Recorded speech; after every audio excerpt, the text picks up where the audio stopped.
നമുക്ക് ഈ കുഞ്ഞിനെ വേണ്ട. പൃഥ്വി, ഞാൻ താൻ ഒന്നും പറയണ്ട. ഞാൻ തൻ്റെ ഭാഗത്തുനിന്ന് ചിന്തിച്ചപ്പോൾ താൻ പറയുന്നതിൻ്റെ അർത്ഥം എനിക്ക് മനസ്സിലായി. കല്യാണം കഴിഞ്ഞ് നമുക്ക് മാത്രമേ ഒരു സമയം ഇതുവരെയും കിട്ടിയിട്ടില്ല. നീ ഒപ്പം ഇല്ലാതായ പിന്നെ എന്താ കാര്യം? ഓക്കെ, അല്ല ഞാൻ ഒരു കാര്യം. ബൈ. Hello hello.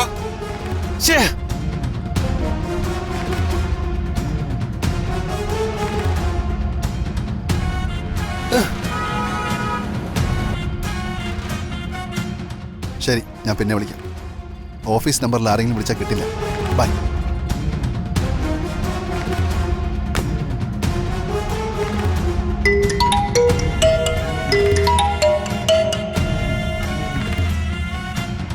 ഹലോ. അഖിലിനെ കുറെ നേരം ഞങ്ങൾ ട്രൈ ചെയ്യുന്നു. കോൾ കണക്ട് ആവുന്നില്ലല്ലോ. ചിലപ്പോൾ നെറ്റ്വർക്ക് ഇഷ്യൂ ആയിരിക്കും. അതാവാനാ സാധ്യതയെന്ന് ഞങ്ങളോട് പറഞ്ഞായിരുന്നു.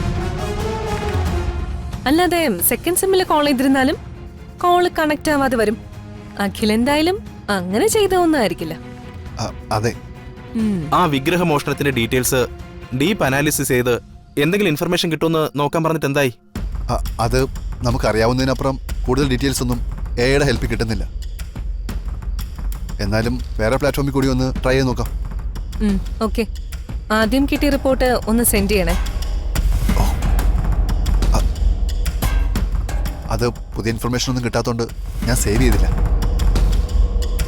ഹിസ്റ്ററി ഒന്ന് ചെക്ക് ചെയ്തിട്ട് സെൻഡ് ചെയ്യാം. ഓക്കെ. അഖിൽ, ഞാൻ ഗൂഗിളിനോടും വിനോദിനോടും അങ്ങോട്ട് വരാൻ പറയാം. അവരെ കൂടി ചേർത്ത് ഡേറ്റ അനലൈസ് ചെയ്ത് നോക്ക്. ഓക്കെ.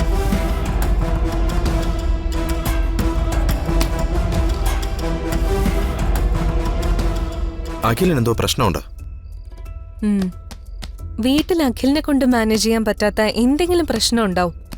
ഞാനത് പല പ്രാവശ്യം ചോദിച്ചിട്ടും അഖില് പറഞ്ഞിട്ടില്ല. ഇനി എന്തെങ്കിലും മനസ്സ് തുറന്ന് സംസാരിക്കാൻ സൗകര്യം കിട്ടുമ്പോ ഒന്ന് ചോദിച്ചു നോക്കാം. ഓക്കെ, എന്തായാലും ഇപ്പോ ഗോകുലിനെയും വിവേകിനെയും അഖിലോട് പയക്കാന്ന് പറഞ്ഞത് നന്നായി. പ്രശ്നങ്ങൾ മറന്ന് ജോലി ചെയ്യാൻ അത് സഹായിക്കും. നമ്മൾ ഒരേ ടീമല്ലേ, ഓരോരുത്തർക്കും ഓരോ പ്രശ്നങ്ങൾ ഉണ്ടാവും. അതൊക്കെ ടീമിലുള്ള ഒരു ഒറ്റക്കെട്ടായി നിന്ന് പരിഹരിക്കാൻ സഹായിക്കണം. അപ്പോഴേ നമ്മുടെ ടീമിന് എപ്പോഴും വിജയം ഉണ്ടാവും.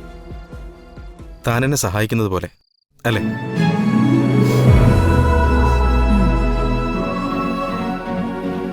ഞാൻ കുട്ടേട്ടനെ ഒന്ന് വിളിക്കട്ടെ.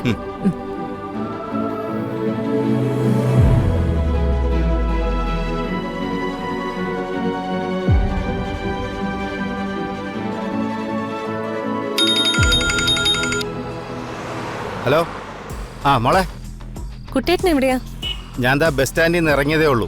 വീട്ടിൽ നിന്ന് വരുന്ന വഴിയാ. ഞാൻ വിഗ്രഹമോഷണത്തിന്റെ കാര്യം പറയാൻ വിളിച്ചതായിരുന്നു. കുഴപ്പമില്ല, ഞാൻ നാളെ വിളിക്കാം. കുട്ടേട്ടൻ യാത്ര കഴിഞ്ഞ് വരുന്ന വഴിയല്ലേ? ഏയ്, അതൊന്നും സാരമല്ല. നമുക്ക് ഡ്യൂട്ടി അല്ലേ വലുത്. മോള് കാര്യം എന്താണെന്ന് പറ. ജോർജ് സാറ് വിളിച്ചിരുന്നു. ഇന്ന് മോഷണം നടക്കാൻ സാധ്യതയുണ്ടെന്നും പറഞ്ഞു. നമുക്ക് കള്ളന്മാരെ കുറിച്ച് കാര്യമായ അറിവൊന്നും കിട്ടിയിട്ടില്ല. അവരുടെ ഒരു പ്രൊഫൈൽ സെറ്റ് ചെയ്ത് അന്വേഷണം ആരംഭിക്കാനും സാധിച്ചിട്ടില്ല. ലോക്കൽ പോലീസിൽ നിന്നും നമുക്ക് ഇതേ ഉള്ളവരുടെ ഡീറ്റെയിൽസ് എടുക്കാം. അത് കുറെയൊക്കെ അഖിലെ കളക്ട് ചെയ്തിട്ടുണ്ട്. ഗോകുലും വിനോദും അഖിലും ചേർന്ന് ആ ഡേറ്റ എല്ലാം വെച്ച് പ്രൊഫൈൽ ഉണ്ടാക്കാൻ വേണ്ടതെല്ലാം ചെയ്യും. അത് നല്ലതാ. ഞാനേ ഈ കള്ളന്മാർക്കിടയിൽ നമ്മുടെ കുറച്ച് ഇൻഫർമേഷൻ ഉണ്ട്, അവരുടെ അടുത്ത് ചോദിക്കാം. എന്തെങ്കിലും വിവരം കിട്ടാതിരിക്കൂല. നമുക്ക് കണ്ടുപിടിക്കാന്നേ. മോള് ധൈര്യമായിട്ടിരിക്കേ. ഓക്കെ, ആ വഴിക്കൊന്ന് ട്രൈ ചെയ്യാം. ഓക്കെ മോളെ, ഞാൻ നാളെ തന്നെ അവരെ ഒന്ന് കാണാം. ശരി കുട്ടേട്ടാ. ശരി, ഓക്കെ ഓക്കെ.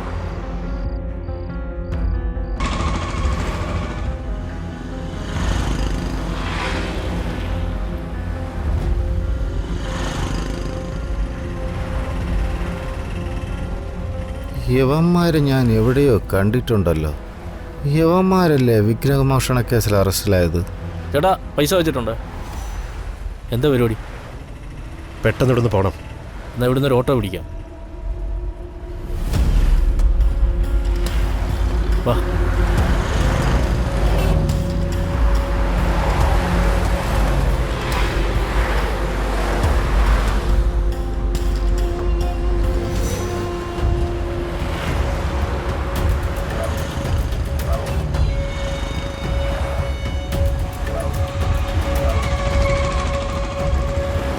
ആ വണ്ടി. ചേട്ടാ ഓട്ടം പോവോ? പിന്നെന്താ, കയറിക്കോ.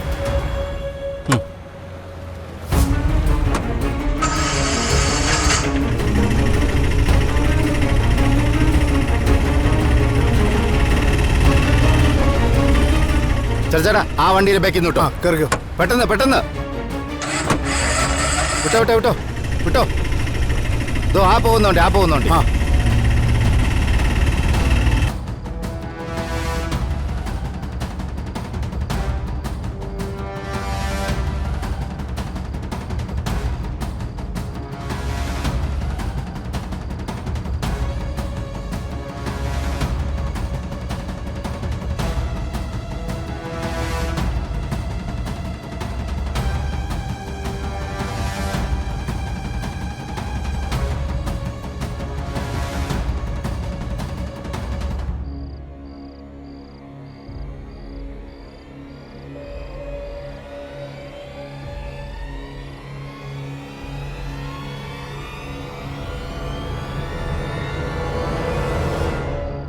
അശി,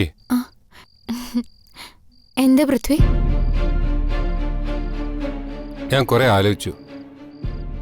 ആലോചിച്ചപ്പോ താനാണ് ശരിയെന്ന് തോന്നി. അതുകൊണ്ട് താൻ ഇനി വിഷമിക്കണ്ട. നമുക്ക് ഈ കുഞ്ഞിനെ വേണ്ട. പൃഥ്വി, താൻ ഒന്നും പറയണ്ട.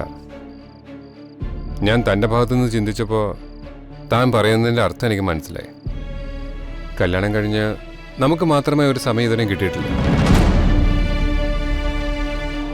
അശ്വയുടെ ഇഷ്ടത്തിന് ഒരു സ്ഥലത്ത് പോവാനോ എൻജോയ് ചെയ്യാനോ ഒന്നും പറ്റിയിട്ടില്ല. ഈ കുഞ്ഞ് ലൈഫിലേക്ക് വന്നു കഴിഞ്ഞാൽ നമുക്ക് മാത്രമായിട്ടൊരു സ്പേസ് നഷ്ടപ്പെടും. അതുകൊണ്ട് താൻ ആഗ്രഹിക്കുമ്പോൾ മാത്രമേ ഇനിയൊരു കുഞ്ഞിനെ കുറിച്ച് ചിന്തിക്കൂ. ഈ കുഞ്ഞ് നമുക്ക് വേണ്ടടോ. പൃഥ്വി, എനിക്ക് കുഞ്ഞിന് വേണം. പൃഥ്വി പറഞ്ഞതായിരുന്നു ശരി. കുഞ്ഞുങ്ങള് ഈശ്വരന്റെ അനുഗ്രഹം. നമ്മൾ അതിനെ നിഷേധിക്കാൻ പാടില്ല. അത് അശി, വേണ്ട. എനിക്ക് വേണ്ടി വിഷമത്തോടെയല്ലേ പൃഥ്വി ഈ കുഞ്ഞിനെ വേണ്ടാന്ന് വെക്കുന്നത്. പൃഥ്വി വിഷമിക്കാൻ ഞാനൊരു കാരണമാവില്ല. സത്യം പറയാലോ, ഞാൻ പ്രഗ്നന്റ് ആണെന്ന് അറിഞ്ഞപ്പോ മുതല് ഒരു രാജകുമാരി നോക്കുന്ന പോലെയാ ഇവിടെ എല്ലാവരും എന്നെ നോക്കുന്നേ. സത്യം പറഞ്ഞ ഞാൻ സ്വപ്നം കണ്ട ജീവിതം ഇതാ. ഇവരൊക്കെ ഇങ്ങനെ പെരുമാറുമെന്ന് അറിഞ്ഞിരുന്നെങ്കിൽ കുറച്ചുകൂടെ മുന്നേ ഞാൻ പ്രഗ്നന്റ് ആവാൻ റെഡി ആവുമായിരുന്നു. അപ്പോ നിന്റെ ആഗ്രഹങ്ങളോ? ആഗ്രഹങ്ങൾ കുഞ്ഞു വന്നാലും നടക്കുമല്ലോ. പിന്നെ അത്തരം ചെറിയ ചെറിയ ആഗ്രഹങ്ങളെക്കാൾ വലുത് ഇന്ദ്രപ്രസ്ഥത്തിലെ അനന്തരാവകാശിയുടെ അമ്മയാവുക എന്നുള്ളതാ.